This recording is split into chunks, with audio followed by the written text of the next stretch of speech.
Olá, meu nome é Jorge Harrison e meu trabalho é o estudo do desenvolvimento de coete pós-L em um canal retangular. Essas são as etapas que seguirão durante a apresentação. Iniciaremos o estudo escolhendo o fluido do nosso escoamento como sendo newtoniano, cuja tensão é diretamente proporcional à taxa de deformação. Além disso, as hipóteses adotadas é de que o escoamento é isotérmico, incompressível e laminar, e dentro da classe dos escoamentos incompressíveis, o estudo girará em torno dos escoamentos unidirecionais, o que implica dizer que a velocidade é nula em duas das três direções do escoamento. E se além disso desprezarmos os efeitos gravitacionais e considerarmos o escoamento em regime permanente, a equação governante do problema, dada pela equação de Navier-Stokes na direção x, é dada pela equação 1. Aqui temos a representação das linhas de corrente do escoamento. A equação 1, então, é uma equação de Poisson, com termos iniciais nulos, e que só pode ser resolvida se o termo da pressão for dependente de uma única variável. Iniciaremos o estudo da combinação de dois escoamentos de coete pós-L, escoamento que acontece quando existe um gradiente de pressão combinado com o movimento de uma superfície sobre o fluido. Se mantivermos as hipóteses adotadas, então, se considerarmos que as dimensões horizontais são muito maiores que as verticais, aproximando o problema de placas paralelas infinitas e que o movimento da placa que se move é constante, temos essa caracterização das linhas de corrente desse escoamento. E através da equação governante, a gente chega na equação número 2, uma equação geral para determinar o campo de velocidades em escoamentos unidirecionais. Então, com as condições de contorno, a gente consegue determinar os valores das constantes na equação 1, e chega na equação 5, uma equação geral para escoamentos unidirecionais entre placas paralelas.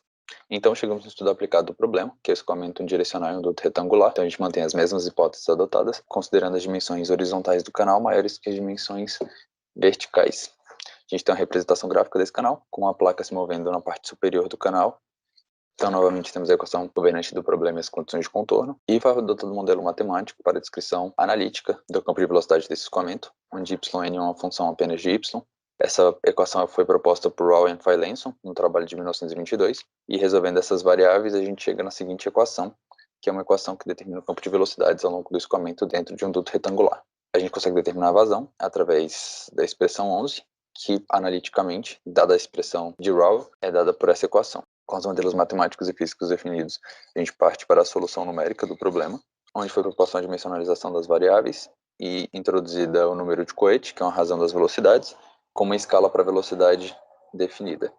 Substituindo esses termos adimensionais na equação governante do problema, a gente chegamos na equação 15. É definido também lambda como sendo a razão de aspecto entre dimensões, e definido o valor das dimensões adimensionais. E ao adimensionalizarmos a equação analítica, conseguimos comparar diretamente então o modelo numérico e analítico do problema. Temos aqui então a expressão da velocidade analítica adimensionalizada, e uma variável a ser introduzida a fim de fazer uma validação numérica posteriormente é a da velocidade média. Para a solução da equação governante adimensionalizada, foi utilizado o método de diferenças finitas centradas. Esse método aproxima o valor da derivada num ponto, utilizando o valor dos pontos em uma malha, e utilizando séries de Taylor, a gente chega na seguinte expressão para a equação governante. A equação 25, então, aproxima o valor da derivada usando um sistema de equações algébricas lineares.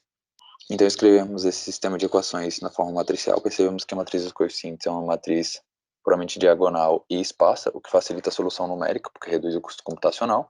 E com o sistema montado, então, a gente partiu para a parte de validação do programa. Foram comparadas algumas variáveis propostas por Rao, e a gente percebe que elas obtiveram valores próximos, elas apresentam soluções similares.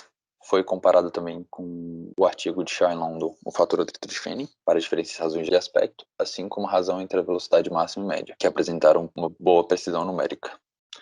Então, validado o programa, a gente comparou a solução numérica e analítica, onde temos as linhas azuis, as linhas de corrente da solução analítica, e o mapa de cores ao fundo, a solução numérica. Vale ressaltar que quando o número de coete é igual a zero, o escoamento deixa de ser coete pós-L e passa a ser só de pós-L.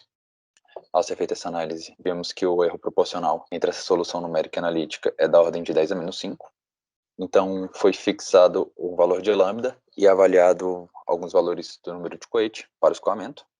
Então, através desses resultados, a gente consegue ver que há uma transição no escoamento. Conforme o valor da velocidade aumenta dentro desse escoamento, ele sai de um escoamento de puramente pós-L para coete pós-L, onde a mudança entre os números de coetes implicam simplesmente no aumento da velocidade máxima do escoamento.